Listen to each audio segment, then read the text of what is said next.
Salut, aujourd'hui j'avais envie de te parler de jeûne intermittent et de partager mon expérience. Si tu connais pas ma chaîne, que tu viens d'arriver au hasard du web et que ta démarche c'est de te renseigner sur le jeûne intermittent parce que tu veux être en meilleure santé, tu cherches à te détoxifier, tu es dans une logique de perte de poids, de confort, de performance sportive. Bref, que tu vas bien et ce que tu cherches, c'est un mieux-être. Je vais peut-être pas pouvoir répondre à tes questions et ce sera peut-être pas tout à fait adapté. Parce que si tu me connais et que tu suis ma chaîne, tu sais que j'aborde les choses sous le principe des maladies chroniques. Parce que je partage mon expérience. Mon expérience, c'est celle d'une personne qui a une maladie chronique et qui tente des choses et qui après les partage. Alors, est-ce qu'il faut vraiment le dire ? Oui, je crois qu'il faut quand même le dire. Je ne suis pas médecin, je ne suis pas diététicienne, je ne suis pas nutritionniste. Ce que je te dis, c'est mon expérience, ce n'est pas une vérité scientifique. Donc voilà, cherche d'autres informations, va un petit peu plus loin, demande des conseils à des experts, des spécialistes, etc. Fais-toi une idée globale et prends ce que je t'apporte comme une façon de voir les choses, une expérience de vie, voilà, parce que, est-il besoin aussi de le préciser, on est tous différents physiquement, physiologiquement, mentalement, on est tous dans des contextes différents et donc on vit les choses différemment et ce qui marche pour toi ne marche pas forcément pour moi et ce qui se passe pour moi, ça ne se passe pas forcément pour toi. Donc prends ça, voilà, comme un angle de vue, un témoignage que tu mettras avec d'autres. Ok, là je te fais confiance là-dessus. Donc moi, pourquoi j'ai essayé le jeûne intermittent ? D'abord, le jeûne intermittent, qu'est-ce que c'est ? Jeûne intermittent. Quand on met ces deux mots à côté, ça veut dire que on cherche à alterner des périodes de prise alimentaire et des périodes de jeûne, des périodes où on ne mange pas. On boit de l'eau, bien sûr, mais on ne mange pas. Donc voilà, c'est cette alternance-là. Et cette alternance, elle peut se faire de différentes façons. Il y a différents types de jeûne intermittent. Il y a le niveau débutant, moi j'appelle ça comme ça, intermédiaire, avancé, selon tes habitudes et selon ce qui te convient. Ça peut se faire sur une journée, avoir une période d'une journée où tu manges et une période où tu ne manges pas. Ça peut se faire sur une semaine, ça peut se faire sur des périodes beaucoup plus longues. Moi, ce que j'ai essayé, c'est ce qui s'appelle le 16-8. Dans les appellations du jeûne intermittent, 16-8, en fait, ces chiffres-là, ça correspond aux périodes où tu manges et les périodes où tu ne manges pas. Donc 16, c'est 16 heures de jeûne et 8, c'est 8 heures, pas de bouffe en continu, mais 8 heures où tu peux manger. 8 heures qui sont, voilà, ton espace de prise alimentaire. Alors, généralement, dans ce jeûne-là, ce qu'on fait, moi c'est ce que j'ai fait, c'est que on prend la nuit dans les 16 heures de jeûne parce que c'est plus facile et ça te permet de mieux le tenir parce que l'idée c'est d'adopter ce mode d'alimentation là pendant une période assez longue, donc de pouvoir le tenir sur le long terme. Donc tu peux choisir soit de ne pas manger le soir, soit de ne pas manger le matin pour avoir une période suffisamment longue, pour avoir les 16 heures. Ça va dépendre de ton mode de vie, ça va dépendre de ce qui te convient, ça va dépendre de ta faim, ça va dépendre de ce que tu recherches comme effet. Enfin, ça va dépendre de plein de choses, ça va dépendre de toi. Moi, ce que j'ai choisi de faire, c'est pas manger le matin. Pourquoi ? Parce que le matin, j'ai pas forcément très faim. Et le soir, c'est le seul repas que j'ai familial avec les enfants, etc.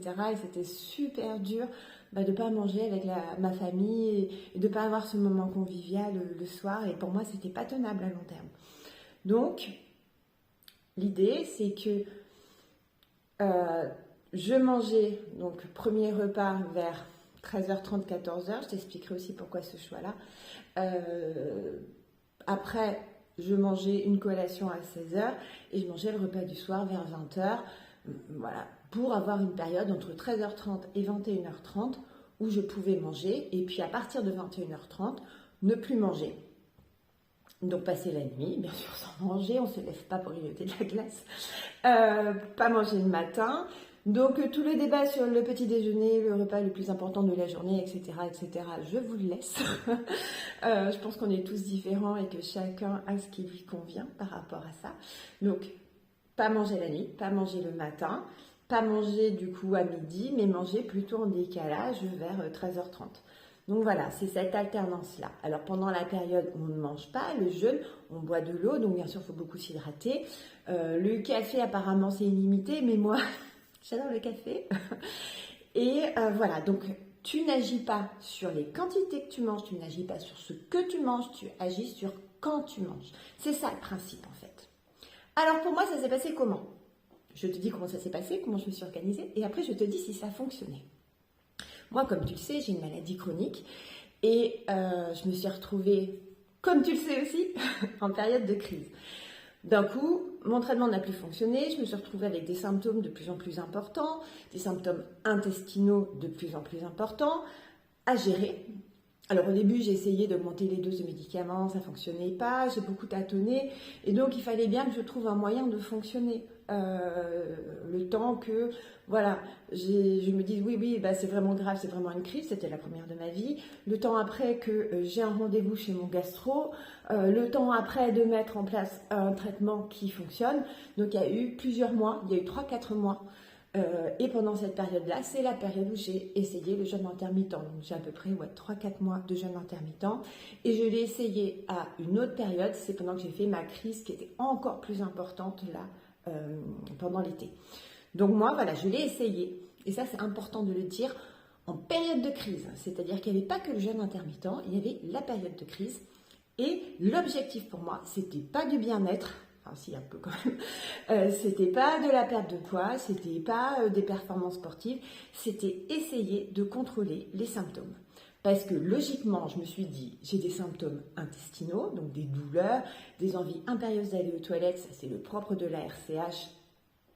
Donc quand on vient aux toilettes, il faut y aller tout de suite. Voilà, beaucoup de sang, beaucoup d'eau, de la fatigue, etc.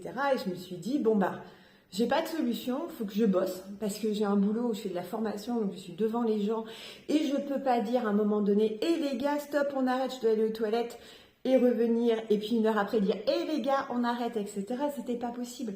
J'avais aussi des déplacements en voiture, etc. Donc j'avais ces symptômes pendant la journée qui étaient très handicapants, que je devais à tout prix gérer pour fonctionner normalement. Et moi, ça a vraiment été ça le but de mon jeûne intermittent. Ça a été de dire, bon ben, logiquement, si je mange pas, je laisse mon intestin au repos. Si je laisse mon intestin au repos, je n'ai pas, ou j'ai un minimum de symptômes.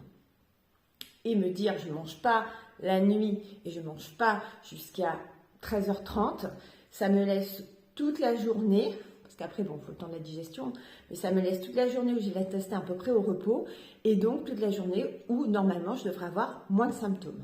Donc moi, c'était ça le but.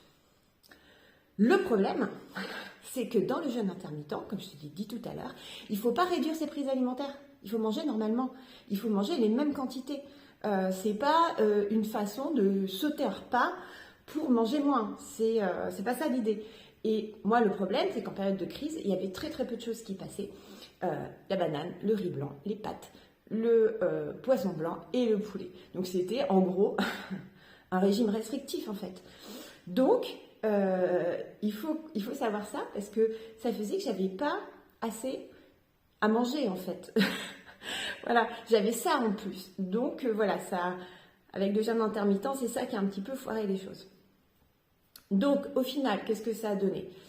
Ça a donné que sur les symptômes, ça les a pas enlevés. Moi, j'espérais secrètement que ça les enlève. Ça n'a pas été le cas, ça ne m'a pas enlevé les symptômes, ça les a réduits et ça les a décalés dans la journée. C'est-à-dire que j'avais des manifestations intestinales, ces envies d'aller aux toilettes, ces douleurs, etc., plutôt en fin d'après-midi et pendant la nuit. Mais la journée, j'étais relativement tranquille, j'avais trouvé un rythme de croisière qui me permettait de vivre normalement. Donc, par rapport aux symptômes, ça a fonctionné. Et par rapport au régime en lui-même, enfin le régime, c'est quand même un régime, hein, mais le jeûne intermittent, c'était quand même assez facile à suivre parce que voilà, c'était juste une condition horaire. Donc pour moi, j'ai pas trouvé ça très très compliqué. Après, ce qui n'a pas fonctionné, c'est comme je te le dis, je mangeais pas suffisamment. Donc attention si tu fais un régime. Encore le lapsus. Attention si tu fais un jeûne intermittent, c'est pas si bien que ça si tu ne peux pas manger normalement. Donc moi je mangeais pas normalement, donc j'avais du coup peu d'apport, j'en perdais beaucoup aussi. Et donc je me suis retrouvée avec le temps avec une fatigue énorme. J'ai eu des carences, j'ai eu un manque d'énergie énorme, donc c'était pas facile la journée parce qu'il fallait surmonter ce manque d'énergie. La nuit, j'avais quand même les symptômes, donc je ne dormais pas. Donc, mais surtout, cette façon de m'alimenter, faire de ne pas manger en fait jusqu'à 14 heures, moi qui ne mangeais pas assez, ça m'a vraiment induit une grosse fatigue. Ça a contribué, il n'y avait pas que ça. Bien sûr, le fait de ne pas assez manger, la crise, les douleurs, etc. Il y avait des choses. Mais ça a nourri en gros cette fatigue. Donc par rapport à ça, ça n'a pas si bien marché que ça dans mon contexte à moi par rapport à ce que je te dis. Donc si tu veux un enseignement là-dessus, c'est mange suffisamment pour que ça fonctionne et pour pas te mettre au tapis au niveau de la fatigue. Ça, par rapport aux symptômes, ça a fonctionné aussi pendant la crise modérée où j'avais 10-15 envie d'aller aux toilettes et où c'était encore gérable. Quand j'ai fait la grosse crise à 25 fois, là, il n'y a rien qui a marché en fait. Pour moi, voilà, l'alimentation, c'était trop compliqué. Le jeûne intermittent, c'était intenable. J'étais trop fatiguée, trop anémiée, c'était trop compliqué. Donc là, pendant la période de grosse crise, non, ça n'a pas fonctionné. Donc voilà, au niveau de ce que m'a apporté le jeûne intermittent. Après, gros point de vigilance. Le jeûne intermittent, si tu as l'habitude de manger un peu n'importe comment, un peu tout le temps, parce que tu manges tes émotions, etc., ça peut être intéressant parce que ça te fait redécouvrir la sensation de faim. Comme tu jeûnes, quand tu remanges, tu as faim.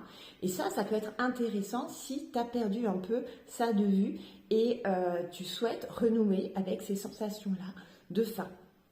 Le problème, parce qu'il y a toujours un mauvais côté de la médaille et que toi tu dois naviguer entre.